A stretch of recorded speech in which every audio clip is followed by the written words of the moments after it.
Now we go deeper into our exclusive interview with Ozzy Osbourne. In the first part, he shared how he's adjusting to life with Parkinson's disease. For 3 months, he was in constant, unbearable pain. Everyone thought he was going to die. He admitted that he felt so bad. Death almost seemed like a relief. Ozzy Osbourne is a rock legend, but behind the headlines and fame is a life full of pain and darkness. He had money, he had fans, but he also lived through things no one should face. From growing up in a hard, poor area to battling addiction for most of his life, Ozzy's story is not just about music, it is about survival. It also reveals a darker side. Let's take a deep look into the sad life and heartbreaking journey of Ozzy Osbourne from the very beginning. Ozzy was born on December 3, 1948, in Marston Green. He grew up in a working-class neighborhood in Aston, Birmingham. Life was hard for his family. They lived in a small house with only 2 bedrooms at 14 Lodge Road. It was cramped. Ozzy shared the space with 3 older sisters named Jean, Iris, and Gillian, and 2 younger brothers, Paul and Tony. His parents also lived there. There was no toilet inside the house. At night, they used a bucket to pee. His mother Lillian worked in a factory. His father Jack worked overnight as a toolmaker. They barely made ends meet. As a child, Ozzy struggled with learning. He had dyslexia, which made school extremely difficult. Other kids bullied him. He spoke with a heavy Birmingham accent, which made him an easy target. Even teachers punished him instead of helping. Still, he enjoyed performing in school plays like The Mikado and HMS Pinafore. That was one of the few places he felt free. But behind the curtain, life was painful. When he was only 11, something terrible happened. He was physically assaulted by 2 older bullies. They waited for him after school and attacked him on the way home. One of those attacks even happened in front of his sister. He was too scared to tell his parents. He kept that pain buried for years. Later, he said that experience completely messed him up. Because of that trauma, he always told his own kids to talk about their problems and never keep their pain a secret. As he got older, the pain didn't go away. School became worse. Ozzy began skipping classes to avoid bullies and punishments. By the time he was 14, he started drinking and using drugs. He used anything he could find: alcohol, marijuana, even pills. He was trying to escape from the pain inside his mind. His thoughts were dark and heavy. He once said they were too confusing and too depressing to explain. One night, it all became too much. He felt like he was drowning in sadness. That night, Ozzy tried to end his life. He was just 14. Luckily, his father came home just in time and saved him. That moment could have been the end, but it was only the beginning of a long and painful journey. After that, Ozzy never returned to school. He needed to survive. He took whatever jobs he could find. He worked in construction. He tried plumbing. He worked in a car factory tuning horns. He even worked in a slaughterhouse. None of these jobs gave him peace. At 17, he tried to rob a clothing store. He got caught. He could not pay the fine, and his father refused to help, hoping to teach him a lesson. So Ozzy was sent to Winston Green Prison for 6 weeks. Prison was cold and cruel. Ozzy was still a teenager, but he was locked up with grown men and criminals. It was a wake-up call. No dreams, no music, just cold walls and empty days. He later said that those 6 weeks were enough to show him the kind of life he didn't want.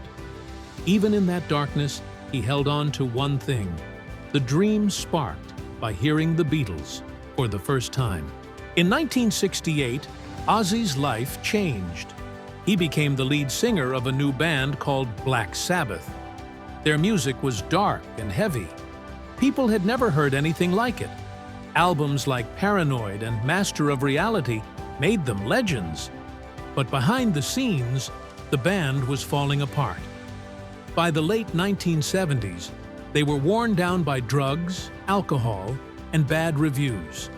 Ozzy was drinking more, using more, and missing shows. Van Halen, who opened for them on tour, started getting more attention than Sabbath. Eventually, the band made a hard choice. They fired Ozzy in 1979. He felt betrayed and lost. He later said, "I was completely out of my mind." But he also believed it was unfair since the others were using too. It was the end of one chapter and the start of another filled with new pain and success. After being fired, many believed Ozzy's career was finished. But in 1980, he released Blizzard of Oz, his first solo album. It was a massive hit. A big part of that success came from guitarist Randy Rhoads. Randy was young, talented, and full of energy. Together, they created a new sound that brought Ozzy back to life. But in 1982, tragedy hit again. While on tour in Florida, the band took a break. Randy, who was afraid of flying, agreed to a short flight. The pilot was their tour bus driver, who had no license and no permission to use the plane. He flew low over the band's bus. On the third pass, the plane hit the bus and crashed. It exploded. Randy was just 25. Ozzy woke to the sound of the crash and saw the burning wreckage. He said, "In a way, I'm still standing there on that field, staring at the fire." Losing Randy broke him. In later interviews, Ozzy said it took years to recover from that loss. He stayed on antidepressants and struggled to record music. He said he only found his way back with the album No More Tears, but the sadness never fully left. And neither did his addiction. Ozzy's drug use was extreme. He listed everything he took: cocaine, heroin, marijuana, sleeping pills, glue, cough syrup, and more. Sometimes all at once. He later learned he had rare genes that made it harder for drugs to kill him, but even he could not keep going forever. He entered recovery in 2006. He said those years were filled with mistakes and blackouts. His shows were famous for wild energy, but sometimes the chaos turned deadly. In 1986, a fan named John Loftus collapsed during a concert in Long Beach. He overdosed, fell backward, broke his neck, and died. Police confirmed it was an accident, but it was a painful reminder that Ozzy's world was not just music. It was also risk, pain, and real loss. His personal life was no better. Ozzy has admitted he was a terrible husband to his first wife, Thelma. He cheated. He drank. He used drugs. He once called her after a show, then slept with 3 other women that same night. He deeply regrets how he treated her. Things also turned violent in his marriage to Sharon. In 1989, under the influence of drugs, he tried to strangle her. Sharon later said, "If I had a gun, I would have used it." He was arrested. When he woke up in jail, he was shocked. An officer told him, "You tried to murder your wife." It was the darkest moment of his life. They separated for a while. He went to rehab. Though they stayed together, neither of them ever forgot what happened. Even in his marriage to Sharon, the cheating continued. She found out when he accidentally emailed her instead of another woman. She gave him sleeping pills to make him confess. He did. 6 months later, she found out he was still lying. Eventually, he admitted he had a serious problem and got help. They chose to stay together, but trust was broken. Then came more pain. In 2003, Ozzy had a near-fatal accident on a quad bike. He broke his collarbone, his neck, and 8 ribs. Some bones pressed on his arteries. He said he died twice. His bodyguard saved him both times. He spent days in a coma. He needed metal rods to stay upright. Doctors said he was lucky to be alive. Sharon was also battling cancer. She had colon cancer in 2002 and struggled with body image and bulimia. Their daughter Kelly started using drugs at 13. Their son Jack became addicted to painkillers at 17. Both went to rehab. Both eventually got clean, but the damage was already done. Ozzy also has kids from his first marriage, like Jessica and Louis. They were not on the family's reality show, The Osbournes. Jessica stayed away from fame. Louis tried music but struggled. He even went bankrupt in 2013. Ozzy and Sharon's oldest daughter, Amy, moved out when the show began. She refused to let cameras into her life. This hurt Sharon, but Amy stood by her choice. She also battled depression and kept her distance from her siblings. In 2020, Ozzy shared news that shocked fans. He had been diagnosed with a form of Parkinson's disease. He had been canceling shows for months. Rumors said he was dying. He said talking about it felt like lifting a heavy weight. 2019 had been his worst year. A fall injured him badly. He needed more spine surgeries. The pain was constant. When asked to rate it, he said, 55 out of 10. That fall loosened old metal pins in his back.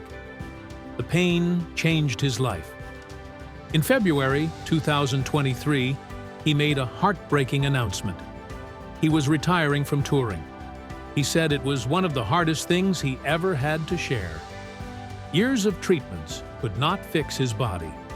Still, he hoped to perform in one place, without traveling. Fans were sad, but supportive. He was set to perform at Power Trip in 2023, alongside Metallica and Guns N' Roses.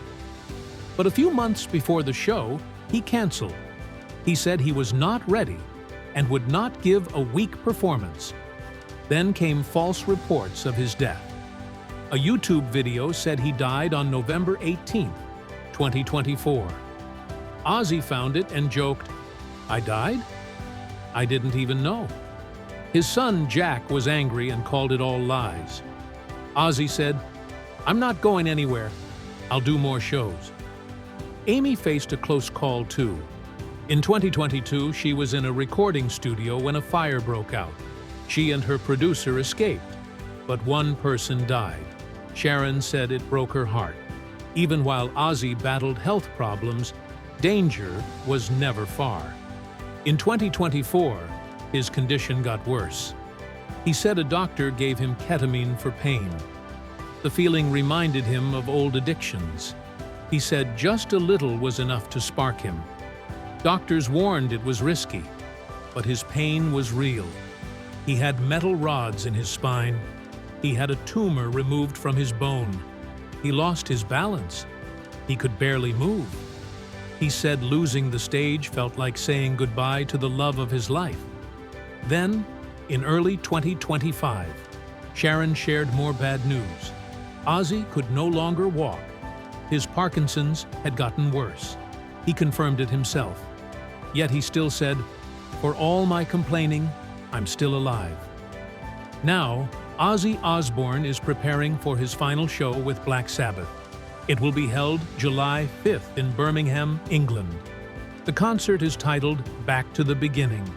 It will reunite the original band one last time. This is meant to be his final performance. What will you remember most about Ozzy Osbourne's journey? Let us know in the comments. And don't forget to like, subscribe, and stay tuned for more shocking stories from Hollywood's dark past.